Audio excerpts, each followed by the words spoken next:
Okay, folks, we got some exciting news starting this Thursday at 8 p.m. Pacific. We got a new class starting for those of you who've always wanted to learn Hebrew but didn't know where to begin. We got a new course, Aleph Bet for beginners, with my friend Cole Younger down in Washington State.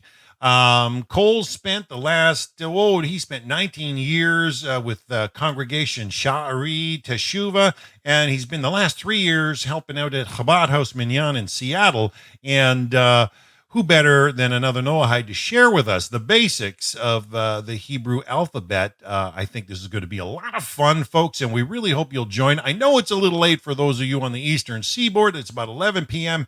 Eastern, but 8 p.m. Pacific. But we're going to record it. It's going to be a lot of fun. Come on out this Thursday, folks. I think you'll enjoy yourself, and you'll be able to pick up a little bit of the beginnings of Hebrew, and who knows where it's going to take you in your studies. So feel free, come out and join us this Thursday, folks.